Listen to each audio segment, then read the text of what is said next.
तेरे देश में ना तो किसी का गर्भ गिरेगा और ना कोई बांझ होगी, और मैं तेरी आयु को पूरी करूंगा। आमीन। वचन में जिस को हमने पढ़ा, यानी क्या कि तेरे देश में ना तो कोई बांझ होगी और ना किसी का गर्भ गिरेगा, मैं तेरी आयु को पूरी करूंगा। जब इस वचन को हम पढ़ रहे हैं तो यहाँ परमेश्वर ने हमको आशीष दी है, और परमेश्वर ने कहा जब तुम व्यवस्था की पुस्तक को पढ़ोगे, इसके अनुसार चलोगे, तो तेरे देश में, तेरे घर की बात नहीं चल रही, तेरे घर में तो कोई ऐसा होने का ही नहीं, लेकिन तेरे देश में भी ना तो कोई बांझ होगी और ना किसी का गर्भ गिरेगा, और मैं तेरी आयु को पूरा करूंगा। जब हम पहला शमूएल में पढ़ते हैं, एली याजक के 2 बेटे होते हैं, जिनकी हेडिंग भी हम पढ़ते हैं तो लिखा है कि एली याजक के बेटे लुच्चे थे ना। एक तो वो याजक, उसके बाद इस तरह की बात हम देखते हैं कि परमेश्वर ने जब उनके दोनों बेटों को एक ही दिन मार डाला था, तो हम इस वचन को पढ़ते हैं और पढ़ करके दिमाग हमारा घूम जाता है। हम कई बार क्या करते हैं, परमेश्वर ने ये क्या कर दिया, पर जब हम डिटेल को नहीं जानते, किसी के अंदर की बात को नहीं जानते, तो हम समझ नहीं पाएंगे। इस वचन को हमने पढ़ा कि मैं तेरी आयु को पूरा करूंगा, लेकिन दूसरी तरफ हम देख रहे हैं कि एली याजक के बच्चे दोनों के दोनों जो गलत काम किया करते थे, परमेश्वर ने उन दोनों को एक ही दिन में मार डाला। हम इस चीज को पढ़ रहे हैं। अभी हाल ही में क्या हुआ, एक जगह मेमोरियल सर्विस चल रही थी, तो वहां जब गवाही की बात आई तो बोले कि भाई कोई बताना चाहेगा लड़का कैसा था, तो अधिकतर लोगों ने वहां कहा जी वो लड़का तो बहुत अच्छा था, बहुत बढ़िया था, बहुत, सबने उस बच्चे की तारीफ की है। तो मैं ये कहना चाहता हूँ आप लोगों से कि जैसे कि एक बच्चे की आप तारीफ कर रहे हैं, सपोज करो मैं हूँ और आप मेरी बहुत तारीफ कर रहे हैं, लेकिन किसी कारण से मर जाता हूँ, तो कहेंगे कि यार वो तो बहुत अच्छा था, वो तो ईमानदार था, तो ऐसे करता था, ऐसे अच्छे काम करता था, सब लोग यही देख रहे हैं। फिर क्या परमेश्वर ने एक अच्छे व्यक्ति को मार डाला? बाइबल तो नहीं कह रही है, बाइबल से बिल्कुल भी नहीं बता रही है। फिर जब हम वचन को पढ़ते हैं कि 3 काम प्रभु यीशु मसीह ने किए अपने देह में रहने के समय में, कि पहली एक लड़की को जिंदा किया जिसकी उम्र कितनी थी जी, 12 वर्ष की, यायर की बेटी, ठीक है। दूसरा एक और किया, एक विधवा का बेटा था जो मर गया था, उस पर तरस खा करके उसको जिंदा किया। तीसरा जो लाजर यीशु मसीह का दोस्त था, उसकी उम्र कितनी, यीशु मसीह 30 से 33.5 तक ना, तो इसका मतलब उसके बराबर रहा होगा, वो भी जवान था। 3 जवान मौत उसके सामने, यीशु मसीह के सामने 3 ऐसी मौतें जब हुई तो यीशु मसीह ने उनको जिंदा कर दिया। यीशु मसीह जीवन देने आया, जीवन लेने नहीं आया। जब वहाँ लोग गवाही दे रहे थे तो गवाही में क्या बोल रहे थे, एक अंकल खड़े हुए कहने लगे कि जी परमेश्वर तो महान है जी, और वो बच्चा बहुत अच्छा था, लेकिन उसके सामने किसकी चलती है, वो अपनी फसल को चाहे कच्ची काटे चाहे पक्की काटे। अब समझिएगा क्या ये नासमझी नहीं है। एक आम इंसान, आप माए बेटियां पिता बैठे हैं, आपसे अगर मैं बात करूं कि आप अपने बच्चे को अधूरे में मार डालेंगे, अधूरे में आप कभी भी नहीं मार सकते। एक समय है, 70 साल की उम्र बताई गई है, और आगे लिखा कि अगर कुव्वत हो, अगर अच्छी डाइट, अच्छा खाना पीना, खुशहाली है, तो 80-90 भी हो सकता है, लेकिन 70 तो है ही है, ठीक है। और वो कह रहे कि उसकी फसल चाहे वो कच्ची काटे चाहे पक्की काटे, तो वचन तो बता दो कहाँ लिखा है। फिर एक और बहन खड़ी होती है, उन्हीं के परिवार से थी और समझदार थी, खड़ी होकर बोलने लगी थी, मैं प्रभु का धन्यवाद देती हूँ, बच्चा हमारा बहुत सुंदर था और ऐसी घटना घट गई है। तो जैसे कि एक फूल खिलता है, बहुत खूबसूरत फूल होता है वो, तो कई बार हम उस अच्छी सुंदर फूल को तोड़ लेते हैं, उसी प्रकार से हमारा बच्चा सुंदर था, उसे प्रभु ने तोड़ लिया। वाह जी वाह। ये कब होता है? मेरी प्रजा मेरे ज्ञान की ना होने के कारण नाश हुई जाती है। ये तब होता है जब अज्ञानता होती है। और वहां प्रभु के सेवक बैठे हुए थे, मेन प्रभु के दास भी थे, पर उस बात को सुन करके उसको क्लियर करना चाहिए था कि परमेश्वर जीवन देता है, लेता नहीं है। परमेश्वर कच्ची फसल तो कभी काटता ही नहीं है। हाँ, अगर होपनी और पिनहास मरे थे तो अपनी गलती के कारण मरे थे। परमेश्वर कहानी को समझा, इनको बता ये गलत कर रहे हैं, उन्होंने नहीं माना, उनके साथ ऐसा हुआ। और परमेश्वर जीवन देने वाला परमेश्वर है। बाइबल बताती है कि यीशु सिर्फ जीवन देता है। क्रूस पर लटका हुआ है, डाकू के साथ जो उसको कहा आज ही तुम्हारे साथ स्वर्गलोक में, उसको कहा मेरे साथ स्वर्गलोक में होगा।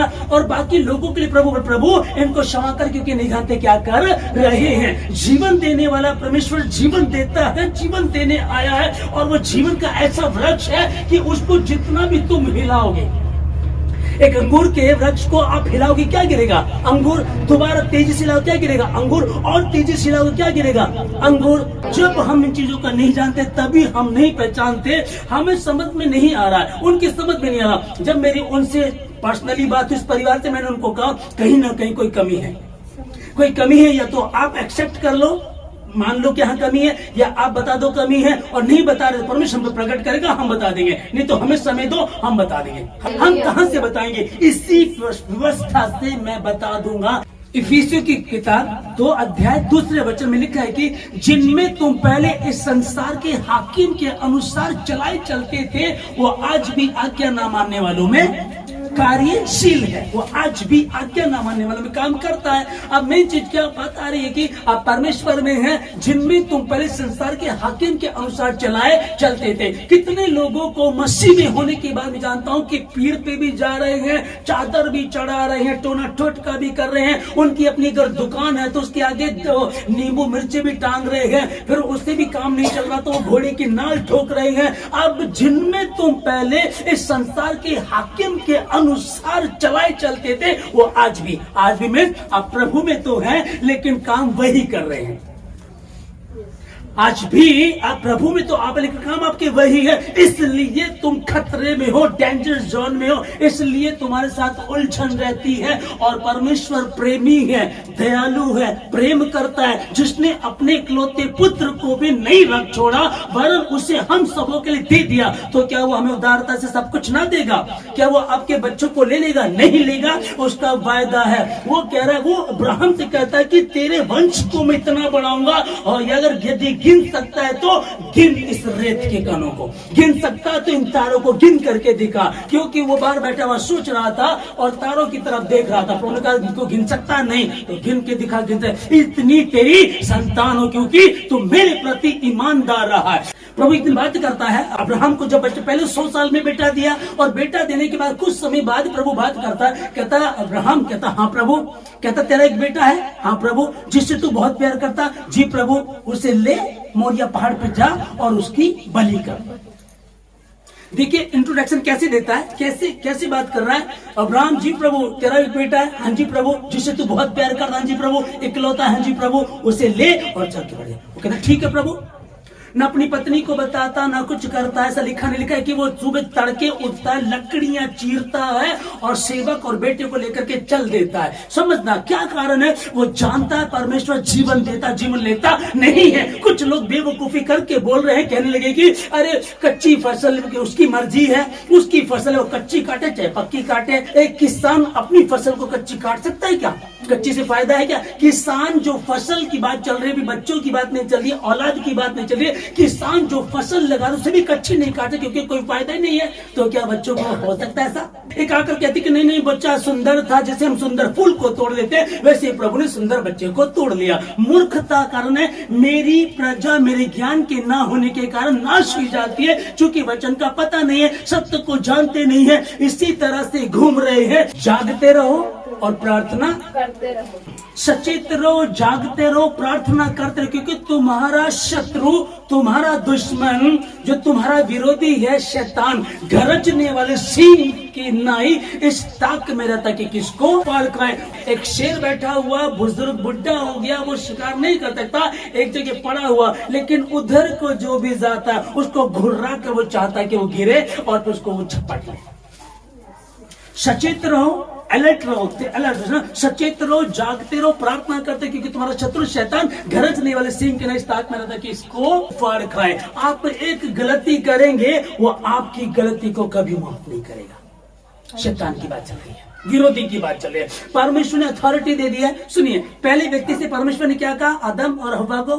आदम से बात की थी। आदम वाटिका के बीचों बीच भले और बुरे के ज्ञान का वृक्ष जिसको फल जिसको कभी भी नहीं खाना। उसने कहा ठीक है प्रभु, नहीं हुआ, हव्वा दे दी, दोनों साथ थे। शैतान को पता था इसी से गड़बड़ी है। कई समय तक वो गुमराह करता रहा, भरमाता रहा, बात करता उससे। एक दूसरे फल को खाया, पत्नी ने खा, पति को भी दे दिया। ठीक है जी। अभी परमेश्वर क्या उन दोनों को रोक नहीं सकता था? तेरा चित्र मैंने अपनी हथेली खोद करके बनाया, तेरी शहर पर निरंतर मेरे सम्मुख रहती है। आज 7 अरब 20 करोड़ से ज्यादा की आबादी है, वहां प्रभु कह रहा तेरा चित्र, हर व्यक्ति के लिए वचन है, तेरा चित्र मैंने अपनी हथेली पर खोद करके बना रखा है, तेरी शहर पर निरंतर मेरे सम्मुख रहती है। उस समय तो 2 ही प्राणी थे, आदम और हव्वा। क्या प्रभु को नहीं देख रहा होगा? क्या प्रभु इसे देख रहा? अच्छा देखिए ये फल खाएंगे कि नहीं खाएंगे, देखिए ये जाएगा नहीं जाएगा, वो चेक कर रहा होगा, लेकिन उसने फल को खा लिया। क्या परमेश्वर को रोक नहीं सकता था? क्या प्रभु उनके हाथ को पकड़ करके नहीं खाना? लेकिन बात वो आ जाती है, हम मनुष्य हैं और ये इंस्ट्रूमेंट है, ये इंस्ट्रूमेंट है। मैं चाहूंगा तो ये चलेगा, मैं नहीं चाहूंगा तो ये नहीं चलेगा। अगर हमने अपने बच्चों को बार बार तो फ्रिज को हाथ नहीं लगाना, साइकिल को हाथ नहीं लगाना, बाहर नहीं जाना, इसको हाथ नहीं लगाना, ये नहीं करना, तो बच्चा क्या कहेगा? मैं हूं क्या? ये मेरा पिता है कि क्या मेरा दुश्मन है? क्योंकि उसने रिमोट वाला रोबोट मुझको और आपको नहीं बनाया, हमको स्वयं की इच्छा दी है। दारू की दुकान खुली है, वो घर बेचने नहीं आता, आप लेने जाते हैं। सट्टा जहां लगता आपके घर नहीं आता, सट्टा लगा लो, सट्टा लगा लो, आप वहां जाते हैं। दारू ले लो, एक के साथ एक फ्री। सब्जी बिकती है ना, 20 वाली 15 की, 20 वाली 15 की, ये चीज बिकती है। लेकिन गलत चीज कहीं बिक रही है? कोई स्त्री घूमती है ऐसे, आप व्यभिचार कर लो, समझना क्या है ना, कोई पुरुष ऐसे घूमता है, पर वहां लोग जाते हैं। पिंजरा होता है, चूहा चल करके जाता, पिंजरा चल करके नहीं आता। आप खुद फंसते हैं, वो पेड़ चल करके नहीं आता, आप चल करके। जिनमें तुम पहले इस संसार के हाकिम के अनुसार चलते थे, वो आज भी आज्ञा ना मानने वालों में कार्यशील है। एक नो बॉल होती, नो बॉल पे बॉलर बॉल फेंकता है और उसने बॉल फेंकी और सामने वाले ने उस पर शॉट मारा, सिक्सर मारा उसने, समझिएगा। बॉल, नो बॉल का मतलब बॉल की गिनती नहीं होगी। आप जो गलती करते हैं उसकी गिनती नहीं होती और वो उस पर भी शॉट मारता है। आप कहने लगे गलती से हो गया था, अनजाने में हो गया था, ऐसे हो गया था। दाऊद कहने लगे बस पता नहीं, मैं उस दिन ना मैं युद्ध करने नहीं गया, फिर मेरा मन हुआ मैं छत पर चला जाऊं घूमने, मैं छत पे चला गया, फिर मुझे वो दिख गई, फिर मैंने उसे बुला लिया, फिर मैंने दुष्कर्म कर दिया, फिर मैंने उसके पति को मरवा दिया। ऐसा कुछ नहीं है। तू जानता था परमेश्वर वह विचार से सख्त घृणा करता, मूर्ति पूजा से सख्त घृणा करता, उसने कह दिया था। वो कह रहा है कि कहते कि वह विचार मत करना, 10 आज्ञा को तू जानता था। हाँ प्रभु, 10 आज्ञा में लिखा है कि अपने परमेश्वर के प्रति ईमानदार है, मूर्ति पूजा नहीं करनी है, इमेजिन भी नहीं करना है, उसकी दिमाग में तस्वीर भी नहीं बनानी है। अब मैं तुम्हारा परमेश्वर यहोवा जलन रखने वाला परमेश्वर हूं। क्योंकि जो बाप जो माँ बच्चों के लिए जान देते हैं, दिन रात एक करते हैं, रात रात जाग करके उनसे प्यार करते हैं, उनको सूखे में सुलाते हैं, खुद गीले में सोते हैं, वो जब गलती करता है तो उसकी पिटाई करना भी जानते हैं। जब एक पिता एक माँ ऐसा करती तो वो पिता कितना कर, मैं जलन रखने वाला परमेश्वर हूँ और जो मुझसे बैर रखते हैं उनके पूर्वजों की हुई गलती की सजा उनके नाती पोतों पड़ पोतों को दिया करता हूँ। समझ पाने इस चीज को, है ना? वो परमेश्वर प्रेमी पिता, दयालु पिता इस बात को बोला कि जो मुझसे बैर करते हैं उनके नाती पोतों पड़ पोतों को भी पितरों की हुई गुनाह की सजा दिया करता हूँ। उस बच्चे के लिए बात करो, कहने लगे शुभम बहुत अच्छा था, पता नहीं क्या हो गया। मैं देख रहा था उस चीज को, दुख की बात है, वाकई बहुत अच्छा बच्चा था, पर क्यों हो गया? पितरों की कोई गलती होगी, कहीं ना कहीं कुछ कमी होगी, कुछ ना कुछ गलती की होगी। अरे सच तो बोलो, हर आदमी कह रहा वो सही था, तो क्या प्रभु गलत है? क्या प्रभु गलत है? यीशु मसीह के ऊपर जब इल्जाम लगाया गया, कहने लगे ये तो कहता मैं परमेश्वर हूँ और ये यहूदियों को भरमाता फिर रहा है, इस पर कोई इल्जाम लगाओ, उसको फंसाओ। एक कचहरी, 2 कचहरी, 1 कचहरी, 2 कचहरी, 1 2 3 4 5 6 कचहरियों में लेकर गए, कोई भी उस पर अपराध उस पर साबित नहीं कर सका, निर्दोष निकला। उसको मरना तो इसलिए था क्योंकि ना मरता तब हम जीवन पाते, वो मरा, मूर्ति झूठे, वो मरा, हमने जीवन पाया, क्योंकि उसके मरने में ही मेरे और आपके लिए जीवन था। क्योंकि परमेश्वर ने जगत से ऐसा प्रेम रखा कि उसने अपना इकलौता बेटा यीशु मसीह, ताकि जो कोई इस पर विश्वास करे वो नाश न परंतु अनंत, वो जीवन देने वाला प्रभु, जीवन लेने वाला प्रभु नहीं है। सचेत रहो, जागते रहो, प्रार्थना करते रहो कि तुम परीक्षा में ना पड़ जाओ। तुम्हारी एक 9 बॉल होती है, वो 9 बॉल की गिनती नहीं होती, लेकिन वो शैतान उस पर शॉट मारता है। प्रकाशित वाक्य 12 वचन लिखा है कि इस कारण हे स्वर्गो और उसमें रहने वाले मगन हो। ध्यान से समझिएगा, जो स्वर्ग में है मगन हो, तुम ऐश करो, मजे करो, खाओ पियो, ऐश करो ना, ठीक है। अब लिखा, अब आगे क्या लिखा है कि हे पृथ्वी और समुद्र तुम पर है, क्योंकि शैतान बड़े क्रोध के साथ तुम्हारे पास उतर आया है, क्योंकि जानता है कि उसका समय थोड़ा ही है। कि स्वर्ग में जो वो आनंद करो तुम्हारे को दिक्कत नहीं, पर शैतान बड़े क्रोध के साथ जमीन पर उतर आया है। मैं रिबिका को कैसे फंसाऊं, इसके लड़के को कैसे परेशान करूं, सीमा को कैसे फंसाऊं, मैं अंकित को कैसे बर्बाद करूं, कैसे यश को उलझाऊं, कैसे करण को उलझाऊं, कैसे मैं तुम लोगों को उलझाऊं, कैसे माही को परेशान करूं। किस प्रकार से वो क्या करता है कि सावधानी हटती दुर्घटना घटती है, ठीक है ना। जब हम बाड़े को तोड़ते हैं ना, जो एक बाड़ा है परमेश्वर का बाड़ा, जब उसको तोड़ते हैं उसके बाद आप अपने आप को बचा नहीं सकते। जब परमेश्वर के वचन को आप तोड़ते हैं तब आप अपने आप को बचा नहीं सकते। जब तक आप वचन को पूरा कर रहे हैं शैतान की औकात नहीं है। अरे जो यीशु मसीह का इम्तिहान लेने के लिए आ गया वो हमको और तुमको बख्शेगा क्या? वो मुझे और आपको बख्श नहीं बख्शेगा। हम इस वचन को पढ़ रहे हैं कि हाय तुम पर, पृथ्वी पे जो हम लोग हैं, लिखा है कि हाय तुम पर जो अब तुम पृथ्वी पर हो। अब अगर हम पर हाय है तो हम कैसे बचेंगे? इस वचन के द्वारा। जागते रहो, प्रार्थना करते रहो, क्योंकि तुम्हारा शत्रु शैतान गरजने वाले सिंह के रास्ते में रहता है कि किसको फाड़ खाए। अगर हम बचना चाहते हैं तो हम जागते रहे, सचेत रहे, अलर्ट रहे, हर समय हम अलर्ट रहे। मैं कुछ गलती तो नहीं कर रही हूँ, कुछ पाप तो नहीं कर रहा हूँ, कुछ ना समझी तो नहीं कर रहे हैं, क्योंकि अगर कुछ किया है तो हम तौबा करें, गलती करें, अपने अपने गुनाहों की तौबा करें। पूर्वजों की गलती, दादा नाना कुछ करते आ रहे थे, वही श्राप चलता रहा, वही श्राप चलता रहा। उस श्राप में वो मरे, वो उलझ रहे, वो बीमारी थी, वो गरीबी थी, वो ना समझी थी, वही श्राप चलता रहा। उसी श्राप में आप भी हैं। लेकिन यीशु मसीह में जब आप आते तो आपके श्राप टूट जाते हैं। अब जो मसीह में वो नई सृष्टि, पुरानी बातें बीत गई, देखो नई बातें आ गई हैं। अब नई बातें आगे, उसके बाद अगर आप तरीके से चलते हैं तो आप परमेश्वर के हाथों में। लेकिन अगर आप भटक जाते हैं, बाड़े को तोड़ देते हैं, पाप करते हैं, वह विचार कर रहे हैं, सट्टा जुआ दारू। उस दिन इतने लोग वहां बातें कर रहे थे, शुभम हमें दुख हुआ, शुभम हम बड़े परेशान हो रहे हैं। व्हाट्सएप पे लिखा हुआ आ रहा था, आई लव यू भाई, तो ये क्या हो गया, तेरी याद हमेशा आएगी। ठीक है आएगी, वाकई वो बच्चा अच्छा था, लेकिन उसको अगर हम नहीं बचा सके तो अब हम क्या कर सकते हैं? उसकी खोज में रहो। वो चला गया, हम उसको नहीं बचा सके, हमारा पैसा नहीं बचा सका, हमारी ताकत नहीं बचा सकी, हमने दुनिया भर का पैसा भी लगा दिया, वो नहीं बचा। अब लेकिन जो है उनको बचाने के लिए इनको क्या करना पता। हम लोग अधिकतर में लोगों को देख क्या करते हैं लोग, जैसे कि एक घर में सांप घुसा और सांप ने एक बंदे को काट लिया, सब लोग क्या करते हैं? उसे उठाते हॉस्पिटल ले जाते हैं, सब उसके चक्कर में लग जाते हैं। फिर एक दो दिन बाद फिर न वो सांप क्या करता है कि दूसरे को काट लेता, फिर हम क्या करते हैं? फिर उसको उठा करके फिर हॉस्पिटल चले जाते हैं। कोई इस बात पर ध्यान नहीं देता है कि वो सांप को तो मारो।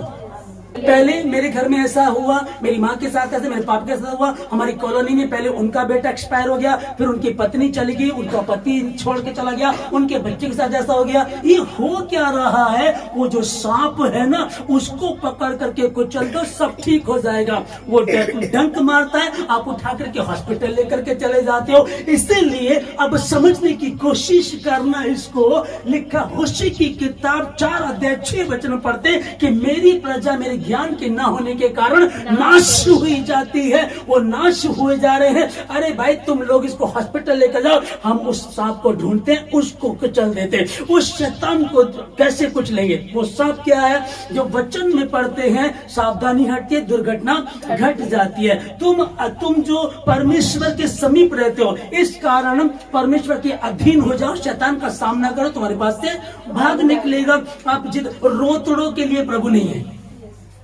रोतड़ों के लिए परमेश्वर के पास कोई जगह नहीं है। आप रो रहे क्यों रो रहे हो? तो परमेश्वर की बेटी, तो परमेश्वर का बेटा, आनंद के साथ जा। अपने जैसे पिता की जेब में बच्चा हाथ डाल देता, उस प्रकार से जा। जैसे बच्चा पिता की गोद में दौड़ करके भाग जाता है, भले बच्चे की नाक आ रही हो, गंदा है, मिट्टी में से आया, लेकिन बच्चा अगर माँ की गोद में आया तो क्या कहे? चल पहले नाक साफ करके नहीं, ऐसा होता है क्या? फिर वो परमेश्वर प्रेमी है, दयालु, प्यार करता है। अब हमको क्या करना है कि उस सांप को पकड़ के पहले उसको कुचल दे। ये बार बार हमला कर रहा, बार बार हमला कर रहा है, और उसका तरीका सिर्फ एक है जो हमने इफिसियों 2:2 में पढ़ा, जिनमें तुम पहले इस संसार के हाकिम के, संसार का हाकिम कौन? शैतान, उसके अनुसार चलते थे। वो आज भी अभी भी आज्ञा ना मानने वालों में। क्या 12 चेले नहीं थे यीशु मसीह के? क्या 12 चेलों को अलग अलग बिठाकर शिक्षा देता था यीशु मसीह?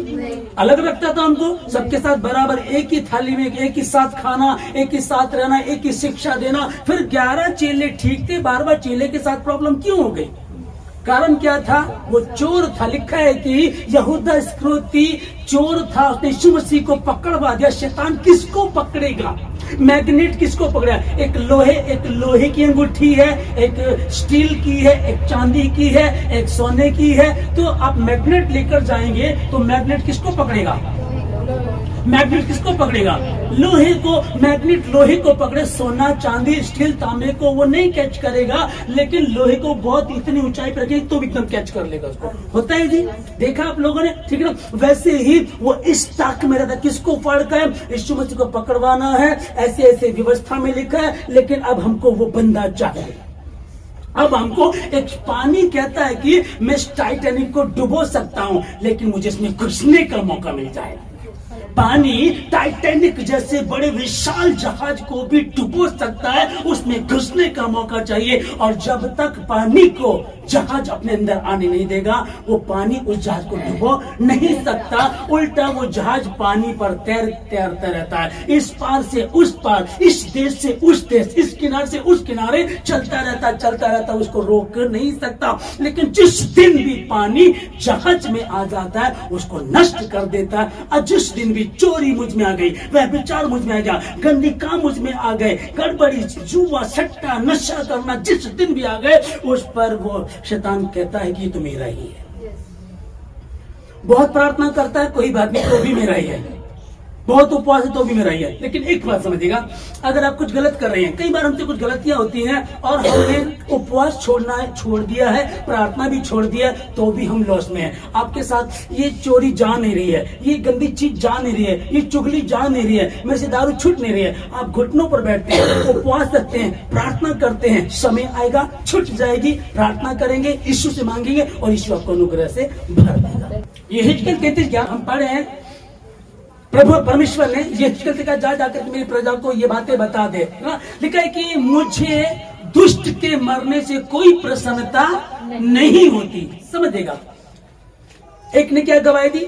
वो परमेश्वर है, वो अपनी फसल को कच्ची काटे पक्की काटे, उसकी मर्जी है। वाह जी वाह।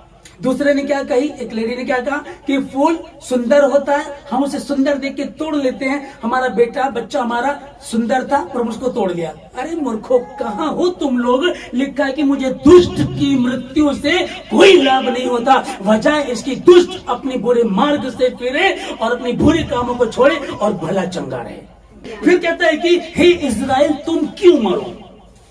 क्या इतनी तो बात कही है ना? ये जो बता, मेरी प्रजा को जाकर के बता दे, मुझे दुष्ट के मरने से कोई प्रसन्नता नहीं होती, कोई खुशी नहीं होती, क्योंकि एक माँ का बच्चा बिगड़ा हुआ है, क्या कहेगी? इसको जहर दे दो। एक पिता का बच्चा बिगड़ा हुआ, बेटा समझ नहीं रहा, गलत काम कर रहा, दारू पी रहा, गड़बड़ कर रहा है, क्या उसको कहोगे जहर दे दो? क्या दुआओगे मर जाए? कई बार मुझसे इस तरह की बात निकलती है, लेकिन क्या अंदर से निकलती हो? दुख होने के कारण होता है ना। अरे तुम ऐसा नहीं कर सकते, वो कैसा कर सकते? लिखा है कि मुझे दुष्ट की मृत्यु से कोई प्रसन्नता नहीं होती, कोई खुशी नहीं होती। वजह इसकी कि दुष्ट अपने बुरे मार्ग से फिरे। अब बहुत सारे लोगों, जैसे मैं लोगों को दिख रहा था, क्योंकि एक शुभम को तो हमने खो दिया। विवाह की बात कर रहा हूं, जहां ये बात चल रही थी, वो शुभम उस बच्चे का नाम था। एक शुभम को हमने खो दिया है, उसको हमारा पैसा, हमारी ताकत नहीं बचा सकी। कोई बात नहीं, पर अब हमको क्या करना? आओ हम मिल करके वायदा करें। जो कलीसिया में लोग हैं, उस भाई के साथ जो घटना घटी है, हमारा भाई, आपका भाई, हमारा बेटा, वो हमारी बच्चा था। वो मसीह का एक बच्चा, एक उड़ाऊ पुत्र बना, वो चला गया। एक बच्चा नाश हो गया, वो उसका बच्चा समझो मेरा ही था। जो कलीसिया में मैं आपको कहना चाहता हूं, वो एक शुभम हमारा चला गया, हम उसको बचा नहीं सके, हमारा पैसा भी धरा का धरा रह गया, हमारा रोना भी यूं का यूं रह गया। अब हम क्या है, पर अब हम किसी और शुभम को नष्ट होने नहीं देंगे। अब हम उस सांप को पकड़ करके पहले उसका मुंह को चल डालेंगे। अब हम एक वायदा करेंगे। अगर आप चाहते कि आओ हम वायदा करें, हम वायदा करें अपने आप से वायदा, आपका ही वायदा, प्रभु जी मैं परमेश्वर वो शुभम बच्चा दुनिया छोड़कर चला गया, खुदावन बहुत पैसा लगाया, बहुत कोशिश की, आधा शहर अन्य जाति का उसको जानता था, बहुत अच्छा बच्चा से प्यार करता था, लेकिन कुछ वो बच नहीं पाया। बहुत सारे मसीह लोग थे, रो रो करके प्रार्थना, तो भी वो बच नहीं पाया। उससे हम नहीं बचा पाए, लेकिन अब किसी और को नाश होने नहीं देंगे। आओ हम मिलकर के वायदा करें, जितने भी लोग उस दिन रो रहे, जितने लोग वहां हॉस्पिटल में उसके साथ रो रहे थे, जितने लोग फोन पर प्रार्थना करा रहे थे, जितने लोग प्रार्थना कर रहे थे, कब्रिस्तान में लोग रो रहे थे, तड़प रहे थे। कितने लोगों को मैंने देखा, वो उसकी डेथ बॉडी को जब बिल्कुल सब कुछ कंप्लीट हो गया, उसके बाद उन्होंने कहा कि नहीं मैं बाद में आऊंगा, मेरा भी मन नहीं हो रहा है। उसकी माँ वहां बैठी थी, कई जवान लड़के वहां खड़े हुए थे। आओ हम मिलकर के वादा करें कि अब शैतान को मौका नहीं देंगे। क्या करना पड़ेगा? परमेश्वर ने क्या कहा? यहेजकेल 33:11 में, मुझे दुष्ट की मृत्यु से कोई प्रसन्नता, कोई खुशहाली नहीं होती, वजह इसकी दुष्ट अपने बुरे मार्ग से फिरे, चोरी छोड़े, सट्टा छोड़े, जुआ छोड़े, गंदे काम छोड़े, व्यभिचार छोड़े, दारू पीना छोड़े। अगर वाकई आपके आंसू, मैं ये नहीं कह रहा आपके आंसू झूठे थे, पर मैं ये कहना चाहता हूं, अगर वाकई ही आपके आंसू सच्चे थे तो एक निर्णय लें, एक वायदा करें, अब के बाद हम वो काम बिल्कुल नहीं करेंगे जो हमको, हमारे प्रभु को बिल्कुल पसंद नहीं आता, जो हमारे प्रभु से हमको दूर करता। अब ऐसे काम नहीं करें, दोबारा दारू नहीं पिएंगे, वे विचार नहीं करेंगे, सट्टा जुआ गंदे कामों को बिल्कुल दूर कर देंगे। एक शुभम को हम नहीं बचा सके, लेकिन अब किसी दूसरे घर के चिराग को बुझने नहीं देंगे, परमेश्वर के वचन को पूरा करेंगे। तेरे देश में किसी का गर्भ ना गिरेगा, कोई बांझ नहीं होगी, मैं तेरी आयु को पूरा करूंगा। बाइबल बताती मनुष्य की आयु 70 साल की उम्र है, 70 साल की, और कुव्वत है, बरकत है, खुशहाली है, 80 और 90 हो सकती है। उस आशीष को पाएंगे। वो प्रभु कहता है मैं तुम्हें आशीष दूंगा। वो प्रभु कह रहा करे वायदा, आप वायदा करो। यहोशू के उस वचन को पढ़ लो, व्यवस्था की पुस्तक तेरे चित्त से कभी उतरने ना पाए, दिन रात उसमें मनन करते रहना, उसमें लिखी हुई बातों के अनुसार आचरण करना, तब जहां कहीं तू जाएगा सफलता प्राप्त करेगा, जहां कहीं तू जाएगी सफलता प्राप्त करेगी, तेरा परमेश्वर तुझे आशीष देगा। और उत्पत्ति की पुस्तक 4:7 के अनुसार लिखा है कि यदि तू भला करे, हर बहन भाई, हर व्यक्ति से, हर मसीह को मानने वाले के लिए मैं कह रहा हूं, आप लोग बताना चाहता हूं, शुभम को नहीं बचा सके, दुख की बात है। अब क्या करें? अब हमको क्या करना है? किसी और चिराग को बुझने नहीं देंगे, किसी घर में मातम नहीं होगा, सिर्फ आनंद होगा, क्योंकि यीशु मसीह ने उत्पत्ति 4:7 में कहा, उसने कहा कैन तेरा मुंह क्यों उतरा हुआ है? यदि तू भला करे तो क्या तेरी भेंट स्वीकार ना होगी? परंतु यदि तू भला ना करे तो पाप द्वार पर छिपा रहता है, और उसकी लालसा, उस विरोधी की, शैतान की लालसा तेरी ओर होगी, परंतु तुझे उस पर प्रभुता करनी है। परमेश्वर ने कहा तुझे उस पर प्रभुता करनी है। परमेश्वर ने कहा, वो तो परमेश्वर है, वो कस नहीं, उसने कहा जो मुझ पर विश्वास करते हैं, जो काम मैं करता हूं उससे भी बड़े बड़े काम करेंगे। यीशु मसीह की परछाई से कोई चंगा नहीं हुआ, उसके चेले पतरस और पौलुस की परछाई से, उनके छुए हुए रुमाल से लोग चंगा हुए हैं। वो बड़ी से बड़ी बरकत देने वाला परमेश्वर है। मैं आपको आशीष देता हूं, उस नासमझी से निकले, उन बेकार की बातों से निकले जिनके कोई सिर पैर नहीं है। परमेश्वर ने कहा मैं तुम्हें आशीष देता हूं, मुझे दुष्ट की मृत्यु से कोई प्रसन्नता नहीं होती है। आशीष देने वाला परमेश्वर, बरकतों से भरने वाला प्रभु। आओ हम मिलकर के एक वायदा करें। जितने समय कलीसिया में है, मैं आपको कहना चाहता हूं, शुभम हमारा दूर का था, सच्चाई ये है जिसका कोख का जाता है उसे असली दर्द होता है। बाकी लोग 2 दिन 3 दिन रो करके बैठ जाते हैं, उस माँ को, उस पिता को जिंदगी भर रोना रहता है। आप नहीं रोएंगे। यीशु के नाम में, मसीह यीशु के नाम में शैतान को आप रुलाएंगे। कैसे? यदि तुम मुझ में बने रहो, मेरा वचन तुम में बना रहे, तब जो चाहो मांगो तुम्हारे लिए हो जाएगा। मैं आशीष देता हूं आपको। प्रभु ने कहा, यीशु मसीह ने कहा, इस बात को स्पष्ट कर दिया उसने, यदि तुम मुझ में बने रहो, मेरा वचन तुम में बना, तब जो चाहो मांगो तुम्हारे लिए हो जाएगा। और विश्वास करने वालों में चिन्ह पाए जाएंगे। विश्वास करने वालों में चिन्ह पाए जाएंगे। मेरे नाम से दुष्ट आत्माओं को निकालेंगे, बीमारों पर हाथ रखेंगे, वो चंगे हो जाएंगे। जाओ, जाकर के मृतकों को, मरी हुओं को जिंदा करो। जाओ, काम, यदि तुम मुझ में बने रहो, यदि तुम मुझ में बने रहो। परमेश्वर ने जगत के दरिद्रों को, मूर्खों को, अज्ञानियों को, पापियों को चुन लिया। जाओ, जाकर के इसका अर्थ सीख लो। मैं धर्मियों को नहीं, परंतु पापियों को बुलाने आया हूं। लेकिन उसका क्या, जो मसीह में होकर के भी पापी हो रहे हैं।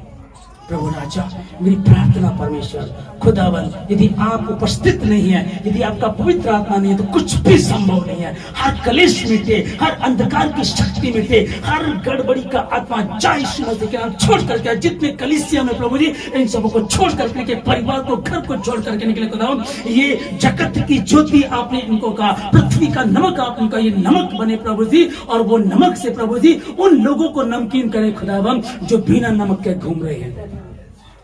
जितने मसीह आपने उनसे कहा, तुम पृथ्वी का नमक हो, और नमक का स्वाद यदि बिगड़ जाए, फिर वो किसी काम का नहीं रहता। वजह इसकी कि उसको कूड़े पर फेंक दिया जाए। तुम पृथ्वी का नमक हो, नमक हो तुम। दुनिया में बिना नमक के लोग घूम रहे हैं, तुम उनको नमकीन करो।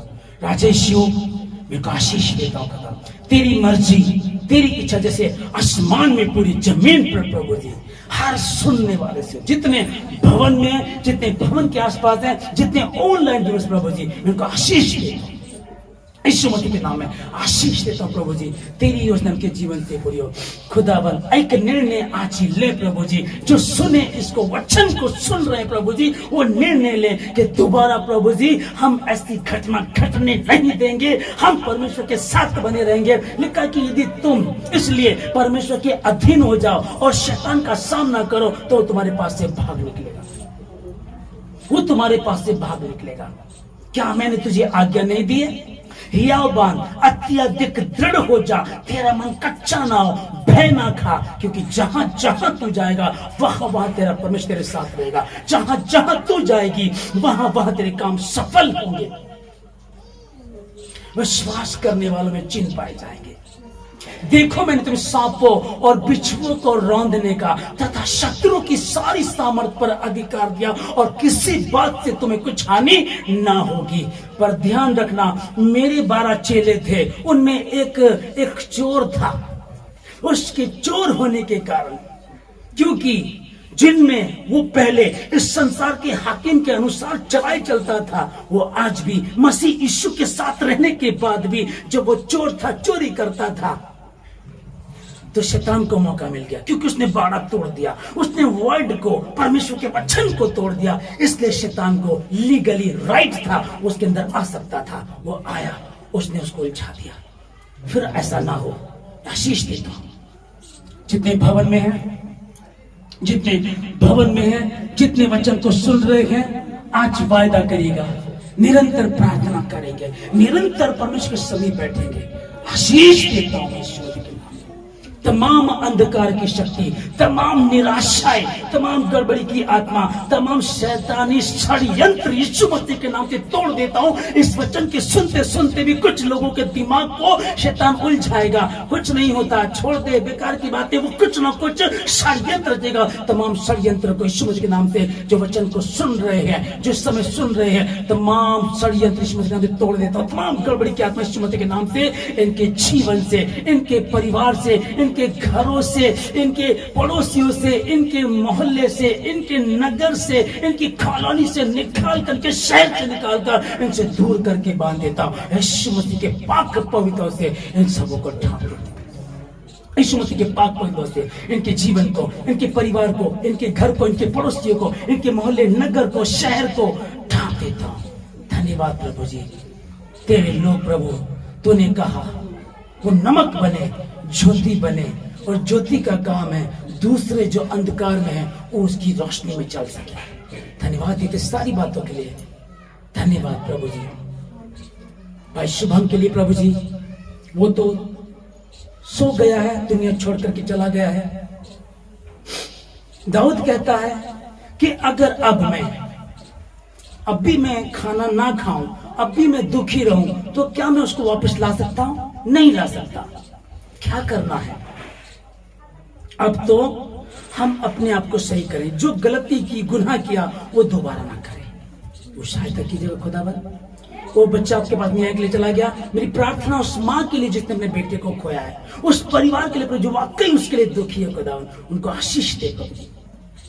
और कई बच्चों ने, कई जवान लोग मुझसे बात की है, शुभम मेरी जान था, शुभम मेरा दोस्त था, शुभम बहुत अच्छा था, विद्वान था, सबके काम करता था। अगर वो इतना अच्छा था और हम दुखी हैं, वाकई सचमुच हम दुखी हैं, तो आप किसी दूसरे शुभम को, किसी के चिराग को बुझने नहीं देंगे। यीशु मसीह हमारे साथ है, अपने वचन के अनुसार उसके वचन को आदर करें। खुदावन आशीष देता हूं प्रभु जी हर सुनने वाले को। धन्यवाद सारी बातों के लिए, सारी आदर महिमा आपको देकर धन्यवाद के साथ प्रार्थना यीशु मसीह के नाम से मांगते हैं।